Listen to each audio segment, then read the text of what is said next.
হাসপাতালে আগুন, আতঙ্ক, ধোঁয়ায় ঢেকে গেল ওয়ার্ড। আতঙ্কে ছুটে পালাতে শুরু করলেন রোগীরা। আতঙ্ক ছড়ালো চিকিৎসক নার্সদের মধ্যেও।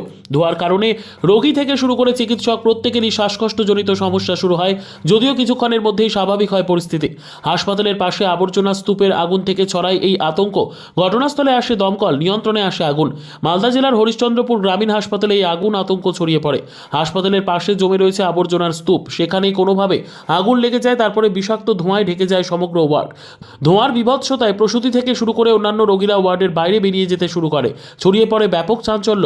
চিকিৎসক নার্সরা চেষ্টা করেন রোগীদের সুরক্ষিতভাবে বাইরে বের করার। তারাও শ্বাসকষ্টের কারণে সাময়িকভাবে অসুস্থতা বোধ করেন। হাসপাতাল কর্তৃপক্ষের নজরে আসে আগুন। সেই আগুন নেভানোর চেষ্টা শুরু হয়, খোঁজ দেওয়া হয় দমকলকে। এখানে ধোঁয়া ধোঁয়া হয়ে গেছিল কি অনেক ধোয়া হয়েছিল। কি মানে কিভাবে লাগলো আগুনটা?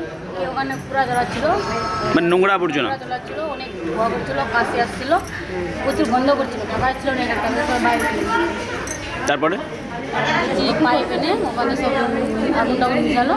তারপর ধোয়াটা একটু ঘটলো, তারপর সবাই এখানে ছিল, অনেক গন্ধ করছিল। বলছি ছোট ছোট বাচ্চা ছিল তো আপনার সঙ্গে? মা ছিল, বাচ্চাখানে চলে গেছিলাম বাইরে থেকে। তারপরে এখন ওখান থেকে মনে করেছিলাম ওখানে 1-1.5 ঘন্টা মতো, তবে এখন আর দেখি সব ধোয়া মিশে গেছে।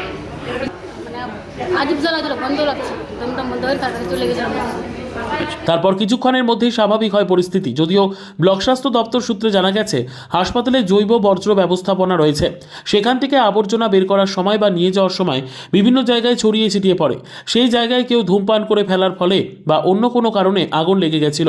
হাসপাতালের আবর্জনা স্তূপের পাশেই রয়েছে রাস্তা, সেখানেও ছড়িয়ে ছিটিয়ে রয়েছে ব্যবহৃত ইঞ্জেকশনের সিরিঞ্জ।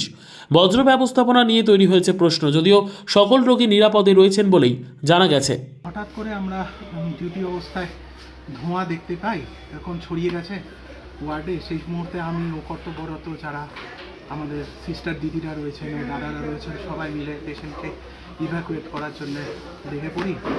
তো একটা মাকে বের করতে গিয়ে আমি নিজেই স্বস্তি বোধ হচ্ছে। শ্বাসকষ্ট হচ্ছে আপনাদেরও? এই মুহূর্তে শ্বাসকষ্ট হয়েছে, কারণ ধোঁয়ায় ভরে গেছিলো।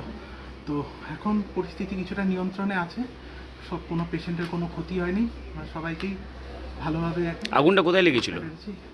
আগুন ওয়ার্ডের পিছনে কোথাও একটা লেগেছিল, আমরা ধোঁয়াই দেখতে পেয়েছি চারিদিকে, এর বেশি কিছুই দেখতে পাইনি। এই মত অবস্থায় আমরা পেশেন্টকে ইভ্যাকুয়েট করাতেই ব্যস্ত ছিলাম। ব্যুরো রিপোর্ট, উত্তর বাংলা সংবাদ।